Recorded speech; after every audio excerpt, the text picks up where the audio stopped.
Ready to go? We're going to have a party here. We're going to have a party. I will shorten my. The subcommittee will come to order. Today we're going to hear from a panel of witnesses regarding consolidation in the healthcare industry. Consolidation among hospitals, doctors, and insurance plans has occurred for some time. I recognize that at least in theory, the consolidation can lead to greater efficiencies and improved outcomes. Unfortunately, research has shown that higher prices are more often the result. Consolidation allows providers to command higher private insurance payment rates. As one official at an Ohio hospital that is seeking to merge with another hospital stated in an internal document obtained by the Federal Trade Commission, such a partnership would allow them to, quote, stick it to employers, that is to continue forcing high rates on employers and insurance companies, close quote. Research has repeatedly shown that after hospitals merge, the prices they charge to those with private health insurance increase significantly. Unfortunately, research has not shown that such consolidation leads to greater efficiencies or improved quality. In my own state, a 2010 report conducted by the Sacramento Bee concluded that one California hospital system's large market share has allowed them to obtain reimbursement rates with markups more than double what it costs them to provide services. Consolidation also enables providers to receive higher Medicare reimbursements by simply changing their designation on paper. While this increases provider revenue, it results in higher costs for beneficiaries and an increased burden on taxpayers with no discernible community benefit. When hospitals purchase physician groups, hospitals are able to further increase revenue by controlling referral patterns and creating a situation in which they could pressure their physicians to perform more procedures. Similarly, insurance plan consolidation leaves consumers with fewer coverage options and providers with fewer carriers paying claims. In many ways, the Democrats' health care law has made a challenging situation worse, as all signs point to the law leading to even greater consolidation as providers try to blunt the impact of the law's $1.5 trillion in Medicare cuts and massive new regulations. Providers unable to absorb the cuts are prime candidates to be acquired by larger providers who can. The large insurance plans that are able to comply with the new regulations are likely to buy smaller plans that cannot. Providers teaming up in preparation for the ACO program are likely to be able to command higher private insurance rates whether or not their ACO is successful. Who ultimately pays higher prices associated with consolidation? It's not the insurance companies. They pass it along to employers by way of higher premiums, and employers pass it on to their workers by way of reduced wages, higher costs, and benefit cuts. At a time of elevated unemployment, Congress must ensure that it's doing all it can to foster a more competitive environment that promotes growth, not one that adds additional cost burdens and sticks it to employers and by extension to their employees. This hearing will shed light on the important and unexamined issue of consolidation and its implications for health care consumers. Before I recognize Ranking Member Stark for the purposes of an opening statement, I ask unanimous consent that all members' written statements be included in the record. Without objection, so ordered. I now recognize Ranking Member Stark for 5 minutes for the purpose of his opening statement. Well, Thank you, Chairman Herger, for calling this hearing. It's difficult to take on a topic of this breadth with a single panel on a Friday morning, but we can work together, I'm sure, on to fashion more targeted hearings in the future. The questions of whether provider consolidation helps to improve the clinical integration of care, how it's balanced against the desire not to create provider giants that can become virtual price setters, the issue of pharmaceutical benefit manager consolidation is also timely, and there's growing examples of new mergers that warrant review. I think we'll hear from our witnesses today a mixed story. Consolidation may indeed be a core strategy in achieving our shared goal of increased integration, but the healthcare delivery systems that are lauded by both members on both sides of the aisle for their efficiency are ones that are integrated and consolidated. So we recognize that consolidation could lead to market imbalances, and it's got to be balanced by regulatory role that ensures that consumers are protected. We know the common perceptions about each of our parties. You Republicans are seen as the party that defends the marketplace and the power of competition, and we Democrats are perceived as the party that puts regulation ahead of competition. Perhaps what we see today is that these perceptions can be wrong, and the majority raises concerns about competition and how it may result in outcomes that are bad for consumers. So I look forward to seeing what we can develop today and whether this will lead to future hearings on this topic. Thank you very much.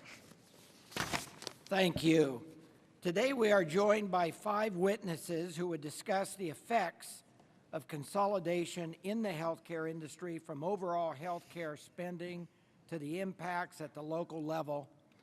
Our witnesses, in the order they would testify, are Martin Gaynor, E.J. Barone Professor of Economics and Public Policy, Carnegie Mellon University; Paul Ginsberg, President, Center for Studying Health System Change; Diane Keel, Executive Director, Business Health Care Group; Michael Garino, Board Member, Ambulatory Surgery Center Association; and David Balto, Senior Fellow, Center for American Progress.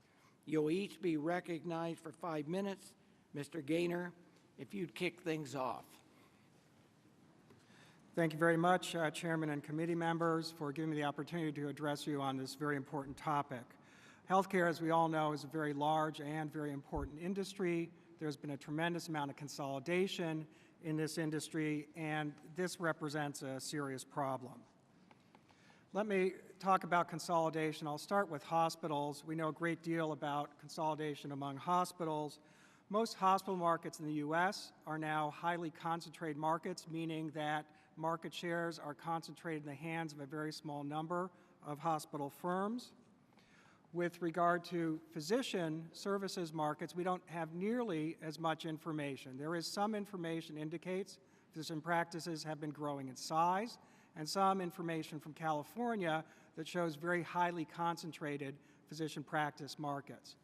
For health insurance markets, we do have more information than we have for physician markets, although not as much and not as good information as for hospital markets. Some recent data show that the large employer health insurance market has grown concentrated over time and became highly concentrated about 2004. The recent report from a couple of years ago by General Accounting Office for the small group market also showed some evidence for recent years that that market is highly concentrated. With regard to integration between different kinds of providers, what I'm calling here vertical consolidation, for example, physicians and hospitals, the evidence is that most forms of integration between doctors and hospitals peaked in the mid-1990s and fell steadily thereafter, with the exception of employment by physicians, by hospitals, which has increased steadily over time. Now, what are the effects of all of this consolidation, because this is what we care about after all. For hospitals, the evidence on prices is very clear. Prices are higher in more concentrated markets. Consolidation leads to price increases. In some cases, price increases that are well over 50%. The evidence on quality is as follows. For markets with regulated prices, Medicare, for example, the evidence is that competition enhances quality and vice versa. Consolidation harms quality. For markets where the prices are determining the market, for the privately insured, the evidence is all over the map. I don't think that really there's any firm conclusion that can be drawn from those markets. Cost savings are possible from hospital mergers if the two hospitals really truly do become fully integrated, although the evidence I just cited with regard to prices being passed on consumers doesn't support the fact that any cost savings actually end up in the hands of consumers. Now, who pays for this? Well, if healthcare prices go up, insurers don't end up paying for it, employers don't end up paying for it. The evidence is that if there are costs in health benefits for employers, those increased costs get passed on to workers in the form of lower total compensation. For physicians, we don't actually have much evidence on consolidation and competition in their markets. There is some evidence that prices do go up in the absence of competition. For insurance markets, there is more evidence that premiums are higher in more concentrated markets for large employers specifically. There's some recent work that shows substantial market power in the Medigap, the supplemental insurance market for Medicare beneficiaries. And there's some older research that shows evidence that competition has a large effect on premiums in the Medicare Plus Choice market, the predecessor of Medicare Advantage. For integration between physicians and hospitals, there's not much evidence. There are two studies I know of, and they have exactly opposite results. So I don't think we can draw a firm conclusion about impacts on price. There has been much more work about the impacts of integration, particularly physician-hospital organizations, on costs and quality, access, et cetera, and that work turns up little evidence that integration has an impact, that integration at that point in time. Let me now briefly talk about policy options in this industry. The first and most obvious is vigorous antitrust enforcement that can occur over a number of domains. Now, many of these markets are already highly concentrated, so there does have to be some concern about exactly how effective antitrust enforcement can be, although it's important to realize that strong and vigorous enforcement can have effects far beyond the actual cases that are prosecuted, because they can have a chilling factor on possible anti-competitive conduct by other kinds of firms. One thing that's very important is considering safe harbors. The Federal Trade Commission and Department of Justice have gone to great lengths to establish safe harbors for kinds of integration they think could be efficiency enhancing. That extends to the accountable care organizations. That's important, but it's also important not to allow integrations that are sham or integrations that foreclose the possibility of competition in the future. In support of that, policies that facilitate the entry of firms and innovation in organizations' technology are very important, making sure that it's possible to do that. Policies on the demand side, such as facilitating selective contracting, making sure that consumers have information that's not only good, but they can actually understand and use, is very important. And last, rate regulation is certainly a policy option as well. As markets have become too concentrated for other policies to be effective, then rate regulation is a policy option that can be considered. Thank you. Thank you. Mr. Ginsburg is recognized for 5 minutes. Mike. Thank you, Mr. Chairman, Congressman Stark, and members of the subcommittee. I'm delighted to be able to testify before you today. I and my colleagues at the Center for Studying Health System Change have been conducting research on leverage between healthcare providers and private insurers for some time. Much of my testimony is based on the community tracking study site visits, which we've been conducting on 12 representative metropolitan areas since 1996. There is a striking difference between the period of the early and mid-1990s and the present time.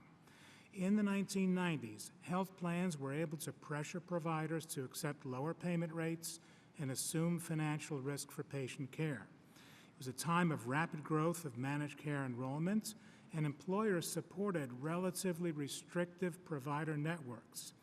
Excess provider capacity existed in many markets, and there was relatively limited provider consolidation, although extensive merger activity was getting underway, prompted partly by plan leverage.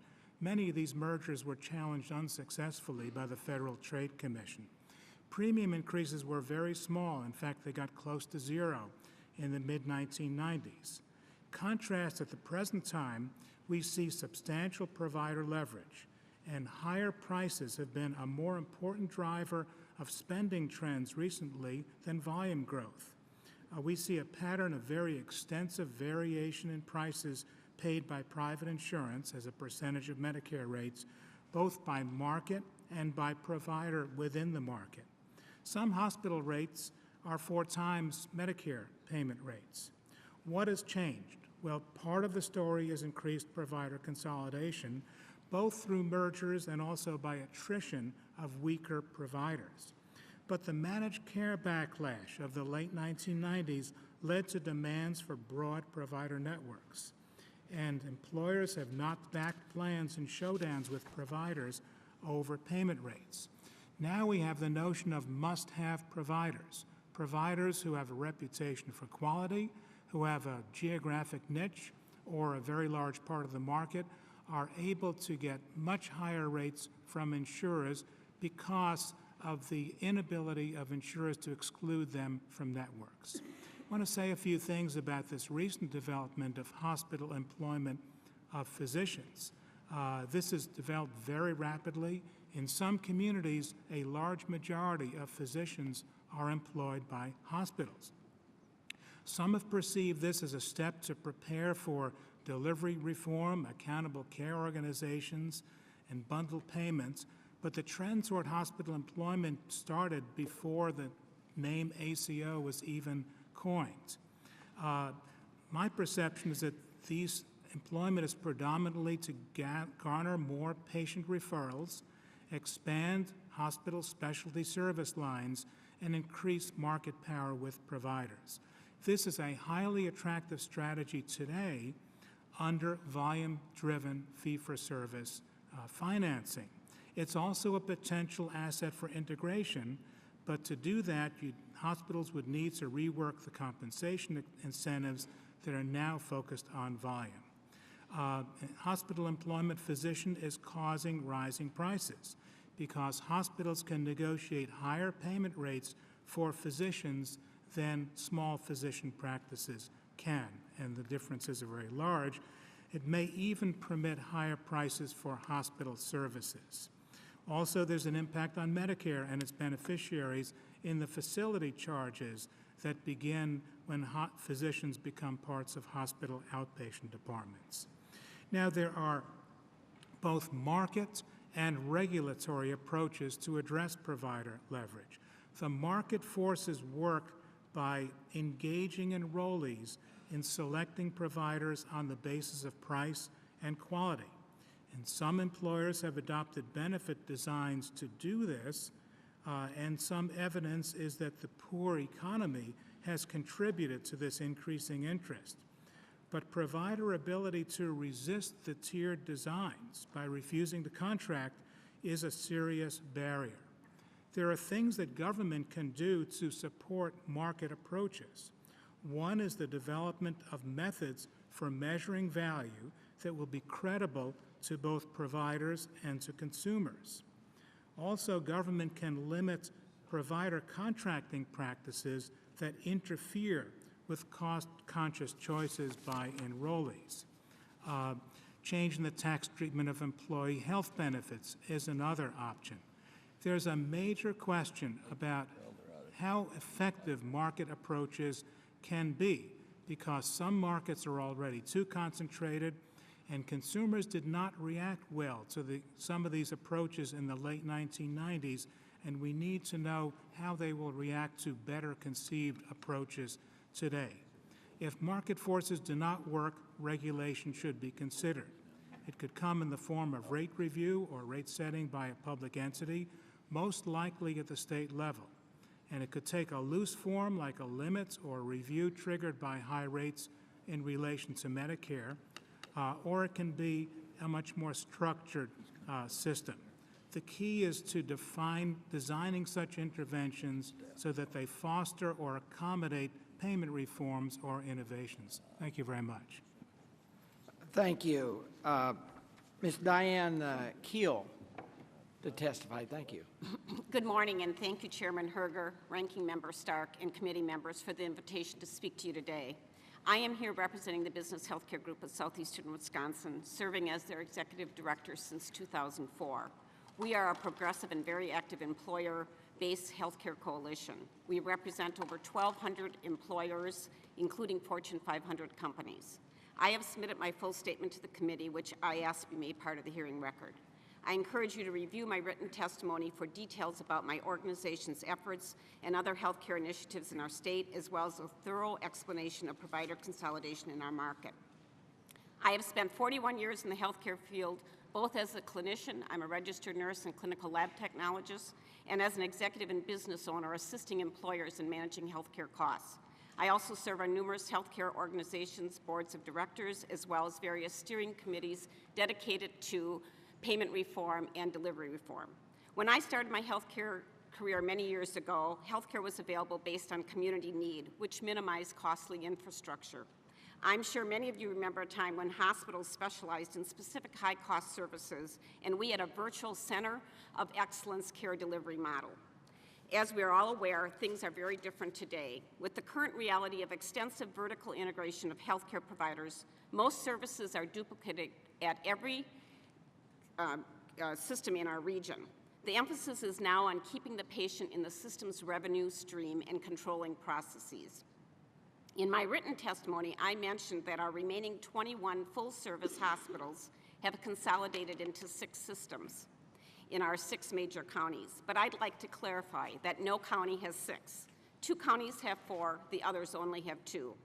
A more serious consequence of consolidation is that doctors report that they are now being expected to meet revenue targets or jeopardize their jobs. Physicians are key to cost control. They need to determine the standards of care and quality metrics regardless of financial implications to the system that employs them. First and foremost, I am here to testify our costs is what caused our founding CEOs to form our group. But the continued consolidation is what keeps us going and growing. We believe hospital consolidation will continue and physician consolidation is ongoing. We have seen that consolidation has decreased competition, added excess infrastructure, decreased physician autonomy, contributed to our costs, and decreased consumer choice. Detailed information corroborating our position on the effects of provider consolidation can be found in my written testimony. The most critical point I would like to make is that provider consolidation has increased provider leverage at the negotiating table, including contractual language that limits what employers can do and still access competitive rates. For instance, we are not able to provide incentives to direct patients based on cost and/or quality. Additionally, there are significant limits on quality and price transparency, which is a must-have for true healthcare reform. To allow transparency to work for consumers, providers must be forced to publicly report their contracted rates and all quality measures. The final point I would like to make is that we do need to provide care efficiently and effectively in a patient-centered model where patients get care according to established appropriateness and by the right provider. Integrated, or what once was called coordinated care, is the goal, but it does not necessitate consolidation. We are expecting more consolidation as providers get ready for healthcare reform and form accountable care organizations. Physicians want to keep their autonomy, but feel they have no choice. The fear of the unknown is driving defensive behavior. The race is on to lock up market share. In summary, as employers, our ability to control our costs is significantly compromised by the provider leverage and control achieved through consolidation. Employers' choices to reduce coverage or workforce are not good choices. Lastly, we believe in the promise of patient-centered care with full price and quality transparency, physician autonomy and leadership, payment reform, and consumer choice to reform our nation's ailing healthcare system. Chairman Herger, Ranking Member Stark, I would like to thank both of you in the committee for your time and the opportunity to have an employer-based person share their testimony on this very important topic. It is indeed an honor to share my thoughts and experience with all of you. I look forward to your questions and comments. Thank you. Mr. Guarino for 5 minutes. Chairman Herger and Ranking Member Stark, thank you for inviting me to testify on healthcare consolidation. My name is Michael Guarino, and I live in Weeki Wachee, Florida. I manage the operations of 5 ambulatory surgery centers, better known as ASCs, in New York and Florida. I am testifying on behalf of the Ambulatory Surgery Center Association, for which I serve as a board member. I have worked for more than 15 years in the management of ASCs and physician practices, and I manage both single and multi-specialty centers. I commend you for convening this hearing to explore the impact of consolidation in the healthcare industry, as I believe this phenomenon has increased recently and may raise overall healthcare costs. In theory, consolidation may bring efficiencies to the market by reducing excess capacity and duplication. However, I have seen firsthand that consolidation can also be anti-competitive and may result in virtual monopolies in certain markets where patients are funneled into higher cost settings.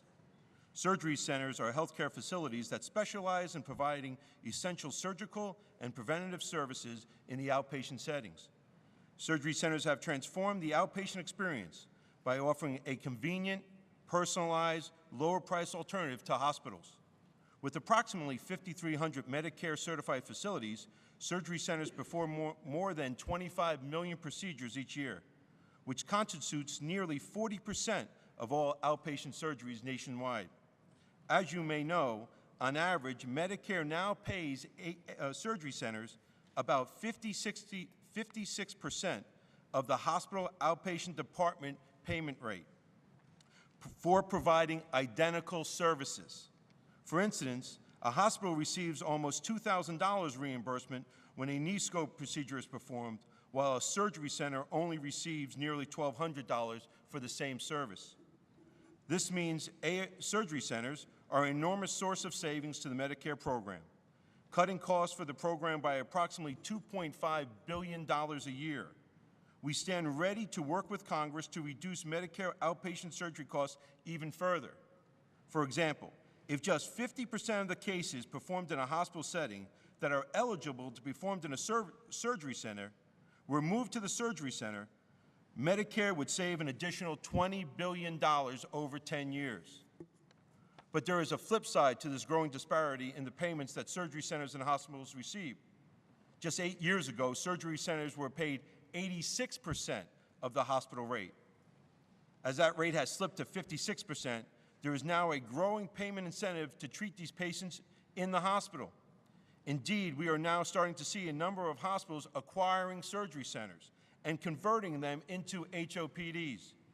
A recent analysis conducted by our association found that 179 surgery center closures since 2009, about 1/3 were purchased by hospitals. The result that Medicare will pay substantially more for its beneficiaries to receive identical services. My own experiences may also be illuminating. I've been approached by a hospital or hospital system to sell my surgery centers in every market in which I operate. One hospital system presented an economic analysis showing that one surgery center could increase its annual revenue by over $4 million simply by allowing the hospital to acquire the surgery center. This revenue increase would occur only because we would be paid more by the Medicare and commercial insurance for the exact same cases. In another market, the vice president of operations of a major healthcare system suggested that I either allow them to purchase my single specialty surgery center or watch as my surgery center became worthless when the not-for-profit hospital system became an accountable care organization. In my New York market, all 3 hospital systems have contacted me about acquiring the outpatient surgery center. In addition, virtually all my referring doctors were approached by a hospital system to enter into a management agreement that effectively prohibit physicians from referring cases to any facility not affiliated with their hospital system. What will the impact on Medicare when these acquisitions occur? The answer is that the beneficiaries will pay substantially higher copays for the outpatient surgical procedure.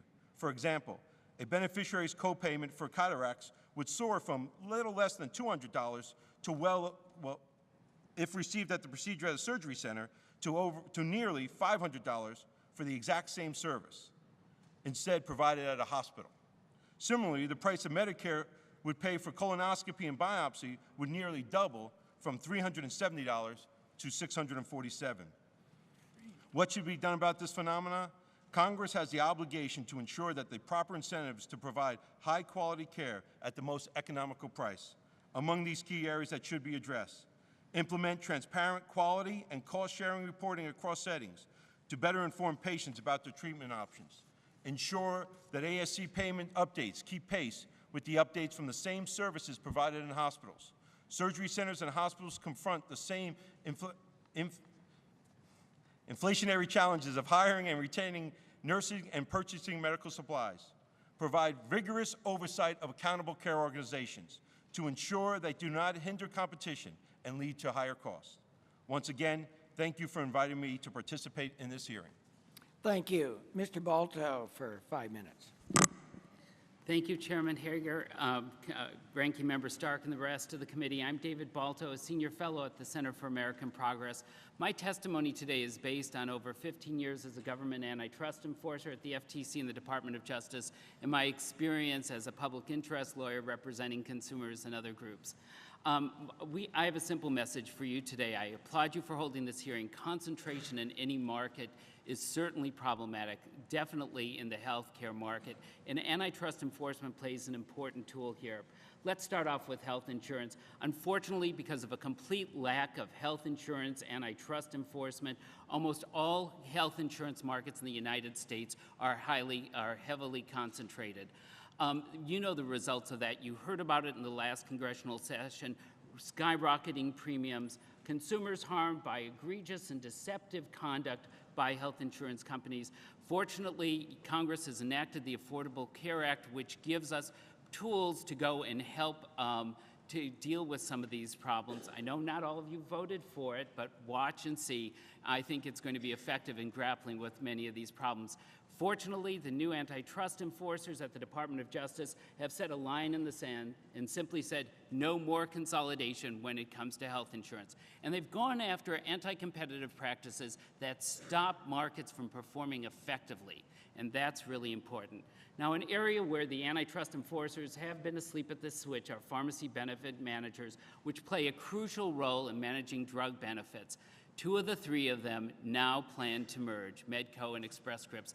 They'll have over 50% of the large plan market. They'll have over 150 million covered lives. They'll be phenomenally larger than anybody else. And I should have said right at the beginning, I represent consumer groups, unions, and specialty pharmacies in advocating against this merger before the FTC. This merger will significantly increase drug costs. On the specialty area, for the millions of vulnerable consumers who need specialty drugs, it will deny them the choice they need because these 2 firms control the 2 largest specialty pharmacies in the United States. Hey, this hearing is about providers with too much market power. Go back to your district, go look at your community pharmacist, look him in the eye, and you tell me, does he have market power? Community pharmacists are the lifebone to our drug delivery system. They're there advising patients, helping them deal with their drug benefits, delivering high-quality care. They don't have any market power, but these PBM mergers threaten to drive them out of business by forcing consumers to mail order, which is more expensive and leads to less care. Finally, for you as members of the Ways and Means Committee, this merger is important. Government programs such as TRICARE, Medicare Part D, and FEHBP rely on these PBMs. You're going to have only 2 choices at the end of the day. Let's turn to the issue of hospital consolidation, which is a big part of the discussion here. There's no doubt that the economic studies have shown that these lead to higher costs, but there's a tremendous need for hospital consolidation. There's no doubt that there's overcapacity. There's no doubt that there's a need for certain types of consolidation. Fortunately, antitrust enforcement has been ramped up in this area. The FTC has brought some significant cases, and also the Department of Justice has gone after anti-competitive practices that prevent other hospitals from being able to effectively compete. The combination of both active antitrust enforcement and greater regulation offers a promise here. Now, I agree with the other panelists about what the solutions are here. Besides antitrust enforcement, we have to look for market mechanisms to make the market work. Is there adequate transparency so employers get the right price signals, so consumers get the right price signals, so consumers are choosing the health care that is lowest cost and leads to the best quality? We've got to make sure that there's nothing that prevents that. And important here could be the possible role of the FTC in helping to go and educate the market to make sure that there's adequate transparency, but also when there are problems such as the referral power that was mentioned earlier, where you have a group of providers with referral power, the FTC can go after that kind of conduct under Section 5 of the FTC Act. Finally, if there's a concern about the impact of ACOs, let me make one suggestion to my friends at the FTC and the DOJ. People are concerned that the ACOs will be controlled by dominant hospitals. That's a legitimate concern.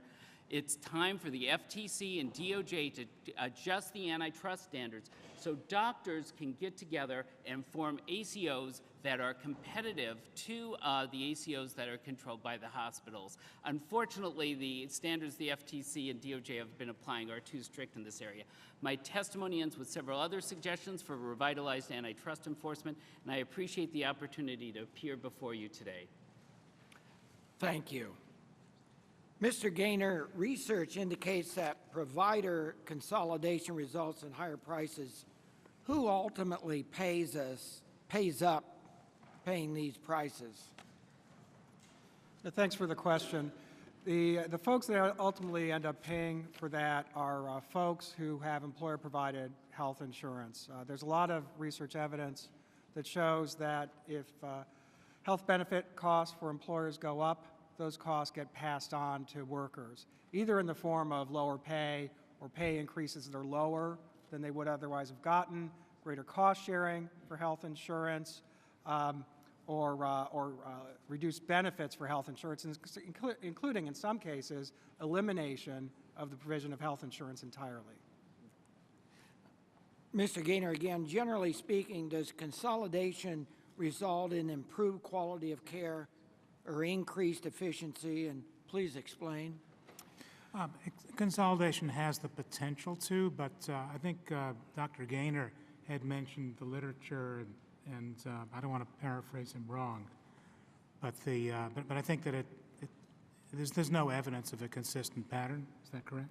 Yeah, for hospitals, again, if the consolidation is actually real, there's real integration, they don't keep operating, say, two large orthopedic or oncological centers, they consolidate, there can be real cost savings, but the evidence is that prices go up when there's consolidation. So if cost savings are realized, those are not being passed on to consumers. The only other evidence that I know of we have on consolidation comes from physician hospital organizations during the 1990s, and that does not provide evidence of substantial efficiency gains from that kind of integration at that time. He was asking about quality. Oh, I'm sorry. Quality, then. Doesn't improve quality either.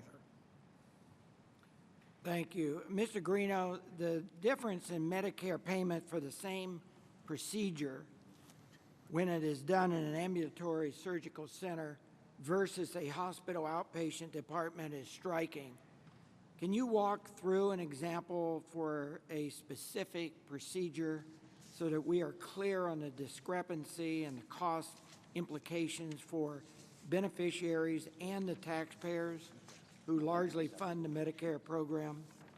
Yes, Chairman. On a knee scope, the hospital will receive $2,042, where a surgery center would receive $1,167 for the exact same procedure. And then there would be the copay would be based on that the dollar amount that the hospital would have charged a higher amount. Thank you. Mr. Starks, recognized for. Thank you, Mr. Chairman. As I listen to the witnesses today, it becomes clear to me that Medicare has an advantage in the marketplace because it's a national program and pays defined rates. It doesn't run into the negative consequences of consolidation the way that consumers in the private health care system may. I'd ask Dr. Ginsburg and Mr. Balto if that doesn't suggest that a Medicare for all or an all-payer system might be the best answer for our health care system in the future. It seems to me that with that system, we'd get the advantages of integration, increased efficiency, quality, and reduced waste without having to worry about price consequences in local communities. Would either of you gentlemen like to comment on that? Well, Please. sure. There certainly are pros and cons of Medicare for all or rate setting, but I would say that one of the pros of that is the ability to prevent consolidation from leading to much higher prices paid by the purchasers of medical care. It can be achieved, through a broader Medicare program, or alternatively, in a private insurance system, it can be achieved through a rate-setting mechanism. And I agree with Dr. Ginsburg. I think a powerful buyer like Medicare can really drive efficiency in the system, and you see much greater efficiencies in the Medicare system. Thank you. Thank you, Mr. Chairman. Thank you. Mr. Reichert's recognized for 5 minutes. Thank you, Mr. Chairman, and thank you all for being here today. I have just a real quick question for Mr. Gaynor. In your slide presentation, one of the bullet points states that there's evidence of substantial market power in the Medigap market. What do you attribute the reason for that? Yeah, thanks for the question. I should clarify in a couple ways. One, this is a recent study, or actually there are a couple recent studies, so there's not a huge evidence base on this, but the evidence that's out there does point in that direction, one.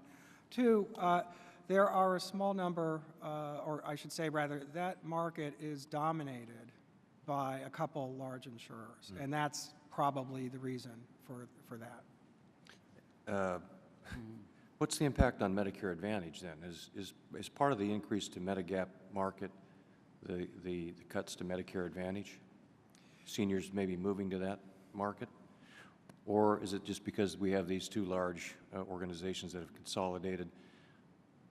Yeah, I think that the main impact is because the Medigap market is dominated by two large insurers offering the product. There may be spillover effects onto Medicare Advantage, for that matter, traditional Medicare as well, but there isn't any research evidence on that directly.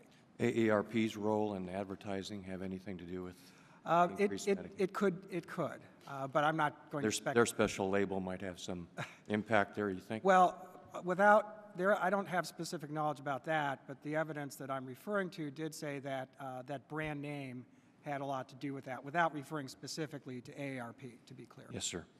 So this is a question for the entire panel, specifically to dialysis industry and their consolidation. So we have, there's enormous consolidation taking place in that venue for the past decade that's been happening, and there's been a recent acquisition, as you know, in this past week. Now, just two extremely large for-profit dialysis companies provide care to over now 65% of everyone in this country who requires dialysis to stay alive. What impact is that going to have in that specific market on the choices, the price that people will pay, the access that people will have in that? Want to have the effect of eliminating those smaller neighborhood dialysis centers where people would have maybe better access to? What's the impact on these large consolidations in the dialysis arena? Congressman Reichert, you're right. This week, the Federal Trade Commission acted in the DaVita matter requiring a divestiture of, I believe, 29 centers. which the FTC, based on its investigation, believes is going to be sufficient to alleviate the competitive concerns raised by the merger. They look specifically at a wide variety of geographic markets, and in markets that they believed were very concentrated, required the divestiture. I think I'm not sure that the FTC's action is adequate. You know, it really is sort of leaving very few national players in the market. But their focus was primarily on just these 29 individual markets. Any other comments? What about home dialysis? Any impact on that you would see, Mr. Balto, or anyone else on the panel? No? Mr. Ginsburg, can you talk a little bit about why a hospital might want to purchase a local physician practice? I know you touched on this a little bit, but could you go through some of the reasons why that might happen again, please? Sure. You know, one of the points that I made, and we published a study about 2 weeks ago on this, is that even though in theory preparing for integration, accountable care organizations, employing physicians would be helpful, but I believe that much of the current activity is motivated by opportunities in the current fee-for-service system. Now, basically, hospital strategies in recent years have been to identify fairly profitable service lines and sometimes to expand a service line, going and recruiting physicians, prominent physicians to employ is the way to do this. Hospitals are always battling each other over market share, and employing physicians is a way to get market share from one's competitors. And I think those are the key drivers. Thank you, Mr. Chairman. My time has expired, I see. Mr. Kind is recognized for 5 minutes. Well, thank you, Mr. Chairman. Thank you for holding this very important hearing. I want to thank the witnesses for your testimony today. A special welcome to Ms. Keel from my home state in Wisconsin. And very fascinating testimony. And what's even more amazing is the results you've been able to achieve with the group that's been formed, the consolidation of the employers. Now, if I read your testimony correct, you went from moving the insurance rates for your employers from 39% above the Midwest average in 2003 to 6% below the Midwest average by 2009, which is an amazing transformation. And it seems to me that what you've been able to achieve there through this collaboration of employers is a model we ought to be looking at nationwide, yet it doesn't seem to be catching on in other areas. Why is that? Why aren't we spreading this model out so other employers can take advantage of what you've been able to establish? Well, let me just clarify. We didn't do that single-handedly. We definitely contributed to the market. We were a force in the market. We do get credit for what we did in the market. But there's a lot of activity going on in Wisconsin, as you probably well know, Representative Kind. Yeah. So we were definitely a force, especially in southeastern Wisconsin, which is heavily populated. The reason why it's hard to move this around the country is that for employers, you have to think about employers. This is the difficulty that we even run into when we try to add more people. I can tell you I spend many hours in bed at night wondering, why doesn't every employer in our market join our group? Mm-hmm. That would make it really good, and we could really deliver much better results. But the dilemma is that employers are multi-state, some obviously global even. So they look at their plan designs, and they look at their networks, and they look at who serves them best across the country. We have a very unique model because we did not want to duplicate the infrastructure related to contracting with providers. We chose a strategy of having one sole administrator. So the dilemma is a lot of employers want one administrator, and maybe the one we chose is not the one that works for them across the country. They need to change that focus of thinking that healthcare can be handled across a broad geographic area, and they need to look at what do they need to do in each market to control healthcare costs, because then they would join our group and we would have more impact.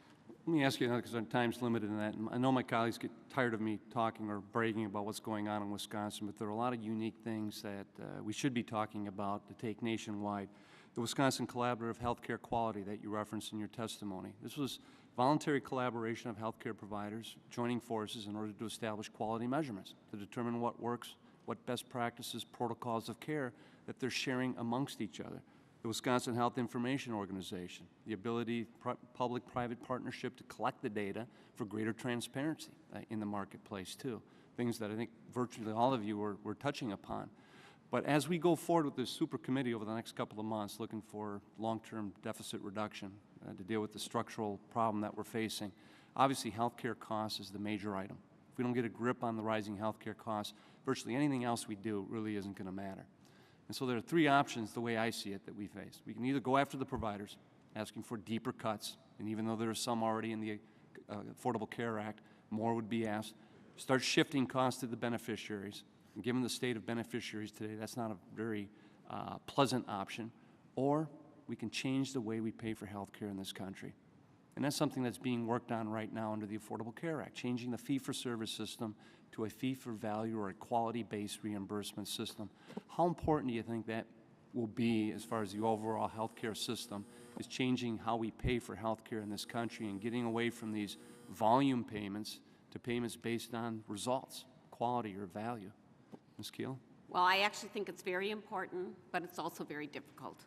You are trying to change a history of how claims and how services have been paid for.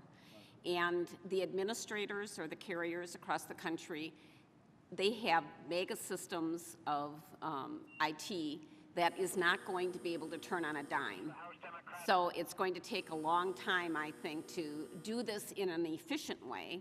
They can handhold certain projects. We're doing some projects in Wisconsin, and we'll get some collaboration on that, and we'll be able to do it. But it will slow down. It will decrease because the throughput on auto adjudication will not be there. So it's going to take some time. But it is. Yeah, I think the hearing on consolidation, the impact that's having on prices is fine, but unless we get a grip on the ultimate payment system, the incentives that are built in, encouraging more volume rather than the focus on value or outcomes, we're going to be spinning our wheels for something. And you're right, we're not going to change the way we pay for 1/5 of the entire U.S. economy overnight. It's going to require a transition period, but I think that needs to be the ultimate goal. Thank you, Mr. Chairman. Thank you. The gentleman from Georgia, Mr. Price, is recognized for 5 minutes. Thank you, Mr. Chairman. I want to commend you for holding this hearing. I want to thank the witnesses. The costs in healthcare are a concern for all. I would respectfully suggest that the major fundamental change that's occurred in healthcare over the past 2 years has been the bill that was passed by Congress and really does nothing to address the costs in healthcare with the exception of the ability of the federal government to deny care to recipients. There's significant evidence that the market is so distorted, I believe, that by rules and regulations from the federal government that we're not even talking about market forces anymore. All of that I heard from the four to the left here are all the defensive activities that are going on in the market to just try to navigate the system. And what's lost in all of that is the patient. We've had some allusions to quality care, but most of this is talking about cost. Mr. Gaynor, in your presentation, there's a little line in there that says that regulated prices, especially in the Medicare system, that the consolidation in this area reduces quality of care. Would you expand briefly on that, please? Sure, of course. So the evidence is as follows. There have been a number of studies in this area. The most prominent one looked at impacts on mortality for Medicare beneficiaries who are suffering from heart attacks. And what they found is that mortality rates were substantially higher for Medicare beneficiaries who had heart attacks who obtained care in the most concentrated hospital markets. Indeed, the mortality rate was on average 1.5 percentage points higher for these heart attack patients if they were treated at a hospital in a highly concentrated market as opposed to a hospital in a less concentrated market. So price is not an issue here. Obviously, prices right. are set by fiat, but quality of care is something that still is an issue. I can also mention some research that I've done recently with some colleagues in the UK. The British National Health Service recently moved to a system where they tried to encourage competition among hospitals and use regulated prices like our Medicare prices. And our evidence is very much like the evidence from the U.S. We find that patients do better when they're served by hospitals that are in less concentrated markets as opposed to more concentrated markets. And I think this really is the major issue. As a physician, I can tell you that the patients are concerned about costs, yes, but they're concerned about quality, and the physicians of this country are concerned about quality, and they believe, many of them, that the quality that they're able to provide is being limited by the rules that are coming out of Washington. Mr. Guarino, I want to discuss the evidence is pretty clear that ASCs, ambulatory surgery centers, that many of which are physician-owned, provide higher quality care at lower costs. And yet the bill that was recently passed limits the number of physician-owned hospitals, and these ASCs fall under this, to any expansion at all. What's going on? I think that's a better question for you guys. Why do you think anybody would come up with a public policy that wants to do away with facilities that provide higher quality at lower costs? What's the rationale there? You possibly could look at the marketplace, is what's being driven in the marketplace regarding with the who we're in competition with. I know there's been concerns regarding physician ownership in surgery centers, like you've said in the past. But it's been proven we're higher, patient satisfactions are higher, quality, and the savings to the system. So an ideal public policy then for decision makers here ought to be to expand the kind of facilities that you're representing here as opposed to limit them. Would that be an appropriate statement? Yes, it would be. I want to touch, Mr. Balto, on the comments that you made about antitrust reform for physicians. Non-economically aligned physicians out there, the mom and pops, the smaller practices, have been at the mercy of larger entities, whether it's insurance companies or the government or other provider entities that are much larger. And I think I heard you say that you encourage the administration to support antitrust relief for those physicians so that non-economically aligned physicians could pool together and negotiate with hospitals, insurance companies, and others. Is that correct? Yes, I strongly support that. I've testified to that in other contexts. That was actually legislation proposed by former Republican Congressman Tom Campbell, and I think it's something physicians really need to create a balance and better protect the health care of consumers. Thanks. I think you're absolutely right, and encourage you to continue to champion that in the administration. Ms. Keel, in my very brief moments, in fact, the clock just turned, so I apologize. We'll get questions to you on the record. Thank you, Dr. Price. Now, Mr. Johnson will be recognized for 5 minutes. Thank you, Mr. Chairman. You know, it appears to me, at least in the Dallas area, that physician-owned hospitals versus other hospitals are doing a better job at lower cost. I don't know if you can confirm that or not, Dr. Ginsburg. I don't have any specific evidence to compare physician-owned with other hospitals. Why would we want why do the hospitals want to purchase physician practices right now? Can you talk to that? Yes, well, you know, hospitals are continually competing with each other to get more patients, and the way they do this is to try to align physicians with them. In a sense, employing physician is the ultimate alignment. Well, that's happening all around, but I don't see any reduction in cost. I wouldn't expect any. I mean, for one thing, we know that hospitals are able to negotiate much higher reimbursement rates from private insurers for their employed physicians than physicians are able to obtain in small practices. But that's costing you and I more when we go to the hospital. Absolutely. I mean, it's costing us more when we pay our insurance premiums. And Yeah. as Dr. Gaynor mentions, even when it's employer-paid coverage, the employees ultimately pay the bill. Well, is there a deterioration in innovation and quality? Well, as far as hospital-employed physicians, if hospitals are going to innovate and integrate delivery, coordinate care, having employed physicians is going to be an asset to them because in the traditional staff relationships, you know, hospitals have can have a lot of trouble engaging physicians in efforts to improve quality or to coordinate care. So it's going to be an asset if the system goes in that direction. Okay. Well, I am told that docs aren't even going to school anymore because it doesn't look like a profitable profession, and they work them too long. Ms. Keel, what do you think the current barriers are to transparency, and is there anything this subcommittee can do to remove those barriers? Well, I think one of the barriers is that, of course, providers, when they contract with all the different plans that are available, they all have varying rates. So they can't even tell, their front office can't tell. If you try sometime, call and find out what your rate would be for a colonoscopy. They really can't tell you because they have to go back to the contract, figure it out. It's very difficult. So this varying rate business really interrupts the ability to efficiently provide transparency. And the other issue is, of course, the administrators also don't want their rates to be disclosed because that would give an advantage to the person who had the best rate.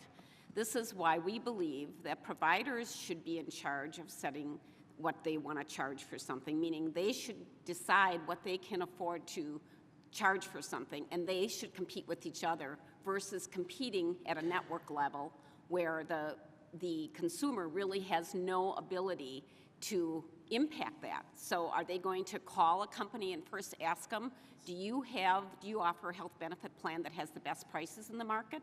Otherwise, they end up getting subject to whatever price happens to be in place with their carrier or their administrator in order to deliver that service. So it's just a dilemma that we're faced with. The other thing is the providers don't want to display their rates either, because then everybody will know who does what at the best rate. And there's a lot of controversy on that in the provider community. So there's confidentiality that's in place in the contracts on both the administrator side and the provider side. Yeah. And then the consumer is the one who really needs to have access. They are the purchaser. Where else can you go and purchase something and not know the cost until after it's delivered to you? It doesn't make sense. Okay, thank you. Mr. Balto, you had a comment. Yeah, sometimes our federal government, it creates impediments to transparency. And as an example, the Federal Trade Commission has come out in opposition to transparency in the PBM market. Certainly this is an area where there's a desperate need for transparency. PBMs basically play the spread, getting one price for drugs and charging something much greater. And for some very difficult to discern reason, the FTC's come out and said transparency is bad. I don't think there's a person in the halls of Congress who'd come out saying transparency is bad. Thank you. Thank you, Mr. Chairman. Thank you. I want to apologize to our panelists and our members. We do have a series of a couple of votes followed by a moment of silence. What I'd like to do is, before calling on Mr. Pasquale for 5 minutes, to announce that I would ask the members to come back immediately after the moment of silence so we can get in maybe a final half hour of questioning before we adjourn. But with that, and we'll recess at that time, but Mr. Pasquale for 5 minutes. Thank you, Mr. Chairman. Mr. Balto, you express very particular concerns about the health insurance industry and the results of a private market that hasn't protected the consumer and has led to a dramatic increase in premium prices. The facts are the facts, Mr. Balto. Would you agree? Yes. While I pointed out earlier this year that when reform is implemented, premiums will be reduced by 9.2% for American families with employer-based insurance, or to put it better, $2,000 per family. I don't believe we discussed certain details like the co-op program in healthcare reform. According to a Commonwealth Fund report of May 2010, you know that the co-op program in healthcare reform will support the creation of a new health plan in every state of the union. Is that correct, Mr. Balto? Yes. do you believe that the co-op program, Section 1322 of the Health Reform Bill, will help infuse competition into this private market, which everyone wants to save and says is competitive? I think the co-op program is important, along with other provisions of the ACA, which I've detailed in my testimony.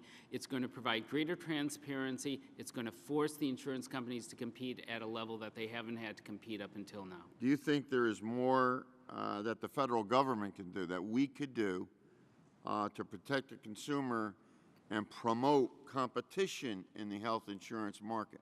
Two things quickly. You should repeal the McCarran-Ferguson Act, which for some reason gives the health insurance companies an antitrust exemption. The only other people who get it is baseball. And then second, the FTC should be establish a bureau to deal with consumer protection problems in the health insurance industry. Well, there haven't been too many Justice Departments, regardless of who the president is, that have recommended that, Mr. Malto. So we shouldn't hold our breath over that? Well, actually, the current Justice Department does recommend repeal of the McCarran-Ferguson Act. Who recommended that? Christine Varney in testimony in the last session. Somehow that got biased, I guess. We've been talking about this for many years. You think it's possible? Yes, it passed by over 400 congressmen in the last session voted to repeal the McCarran-Ferguson Act. Well, why haven't we done that? Mr. Chairman, we ought to take a look at that. I think that's critical. I think it's essential to everything that we talk about in terms of health care. Even when the good doctor from Georgia agrees with me, right? Very good. The consumer-operated and oriented plan, the co-op, was created by Section 1322. I think this is very, very important to what health care attempts. It's not a perfect piece of legislation, but I think that this co-op is very important in Section 1322. It supports the establishment of non-profit health insurance plans to compete with plans in the current market. How do you think that's going to fly? I think it's going to be an important competitive force. We like to call it, in antitrust jargon, a maverick. Someone whose incentives are going to be totally different. They're going to be very consumer-oriented. And if there's sufficient transparency and choice, and the exchanges are going to help assure that, you're going to see, a change and a significant improvement in competition in health insurance markets. Thank you very much. Thank you, Mr. Chairman. Thank you. Again, this committee will recess. We'll come back immediately after the moment of silence. Thank you. Thank you.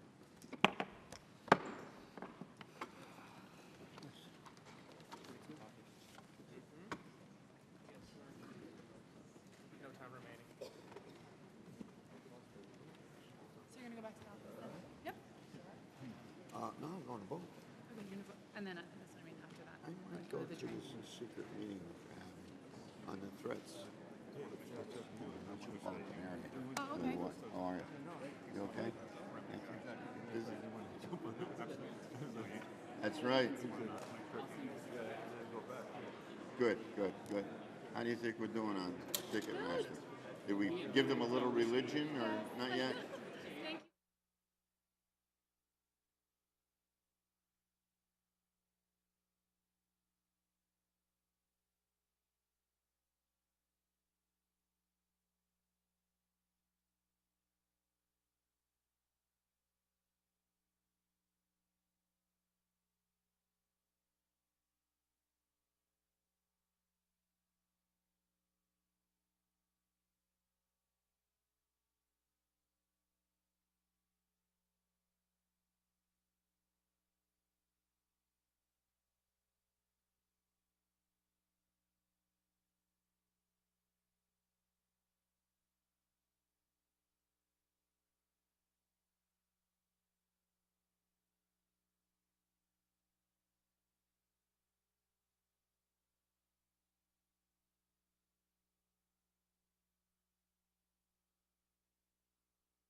The Health Subcommittee Ways and Means will come to order. Again, I apologize for our witnesses for the votes we've had, but before this hearing wraps up, I would like to ask two questions.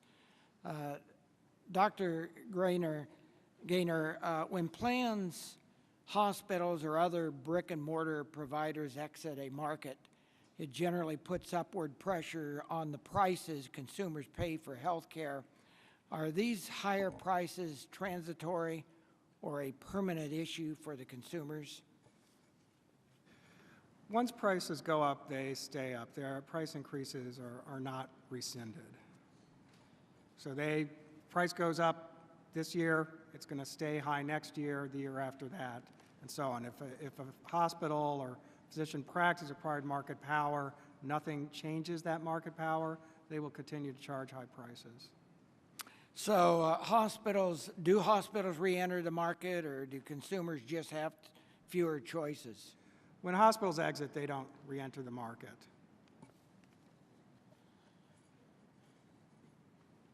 And Dr. Ginsburg, Mr. Balto has suggested that provider consolidation is not a significant problem, and that there is no evidence that higher physician costs are a significant driver of escalating healthcare costs. However, you have noted that consolidation between hospitals and physicians can result in higher costs. Can you describe the evidence you have seen in this point across the 12 markets you have examined? Yes, certainly. First of all, as far as Dr. Gaynor mentioned before, the research on how hospital mergers affect prices is fairly clear, that it leads to higher prices. As far as the hospital employment of physicians, we know just from our interviews, because we ask hospital executives and health plans how much they pay physicians who are employed by hospitals. And in many large metropolitan areas, the payment rates in private insurance for small physician practices is not very different from Medicare rates, sometimes a little higher, sometimes lower. But the rates that hospitals can achieve are substantially higher than Medicare rates. So, this is a very recently developing phenomenon. There's been a wave of hospital acquisition of cardiology practices that began in 2010. So there hasn't been an attempt quantitatively to say how much of premium increases is due to greater hospital employment of physicians, but from our qualitative research, it's very clear that this is going to be increasing premiums.